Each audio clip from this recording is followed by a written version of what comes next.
Tasty বল চ্যানেলে আপনাদের সবাইকে অনেক স্বাগত। আজ আমি আপনাদের সাথে শেয়ার করব কাউন চাল বা শ্যামা চালের ক্যারামেল পায়েস রেসিপি। তো চলুন বন্ধুরা, রেসিপিটি আমরা শুরু করি। প্রথমেই আমি এখানে কাউন চাল ভালো মতন জলে কিন্তু ধুয়ে নেব। আপনারা বারবার জল পাল্টে চাল কিন্তু বেশ ভালো মতন ধুয়ে নেবেন। এবার চাল যখন বেশ ভালো মতন ধোয়া হয়ে যাবে, এবার আমি চালের মধ্যে অল্প পরিমাণে জল দিয়ে আমি এবার চালটি কিছুক্ষণ ভিজিয়ে রেখে দেব। চালটি জলে ভেজানো হয়ে গেলে এবার আমি চালটি ঢেকে কিছুক্ষণ এই অবস্থায় রেখে দেব। এবার আমি পায়েস তৈরি করার জন্য কড়াইতে অল্প পরিমাণে একটু ঘি দিয়ে দেব। ঘি যখন বেশ হালকা পরিমাণে গরম হয়ে আসবে, এবার আমি এখানে কাজু বাদামগুলি ঘিয়ের মধ্যে ভেজে নেব। আমি এখানে কাজু বাদামগুলিকে ভালো মতন ঘিয়ে নাড়াচাড়া করে নিয়ে কিন্তু হালকা ভেজে নেব। আপনারা কখনোই কাজু বাদাম কিন্তু খুব কড়া করে ভাজবেন না।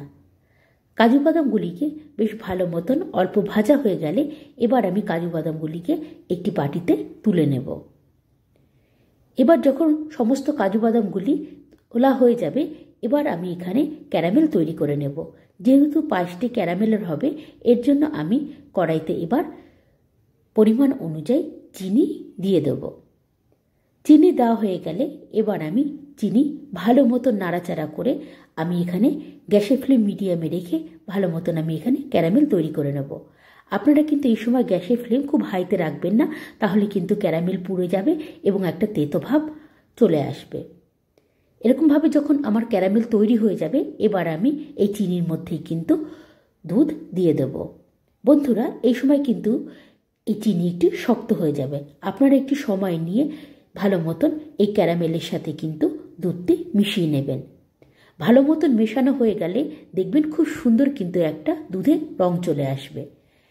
এবার যখন দুধ বেশ ভালো মতন ফুটতে থাকবে, এবার আমি এখানে আগের থেকে ভিজিয়ে রাখা যে কাউন চাল, সেই চাল আমি এবার দুধের মধ্যে দিয়ে দেব।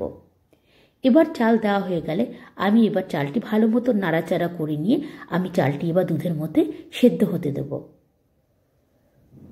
চাল যখন বেশ হালকা সেদ্ধ হয়ে যাবে এবং দুধ যখন বেশ ভালো মতন ফুটতে থাকবে, এবার আমি এখানে আগের থেকে ভেজে রাখা কাজু বাদাম, কিশমিশ, কয়েকটি এলাচ এবং অল্প পরিমাণে একটু লবণ দিয়ে দেব। আপনারা যে কোনো মিষ্টি পদে অল্প একটু লবণ ব্যবহার করবেন, দেখবেন এর স্বাদ কিন্তু বেড়ে যাবে। এবার আমি ভালো মতন পায়েসটি আবারও নাড়াচাড়া করে আমি এবার পায়েসটিকে কিছুক্ষণ হতে দেব। এবার পায়েসটি যখন বেশ ভালো মতন হয়ে যাবে এবং চাল যখন সুসিদ্ধ হয়ে যাবে, তখনই কিন্তু আমি এবার পায়েসটি নামিয়ে নেব। বন্ধুরা দেখুন কত সুন্দর ঘনভাবে খুব ভালো মতন কিন্তু পায়েসটি তৈরি হয়ে গেছে। ব্যাস এইভাবেই আমি তৈরি করে ফেলবো কাউন চালের ক্যারামেলের পায়েস। আপনারা ঠিক এইভাবে একবার বাড়িতে বানিয়ে দেখুন, টেস্ট কিন্তু অসাধারণ হয়। আজ তবে আসি বন্ধুরা, বাই।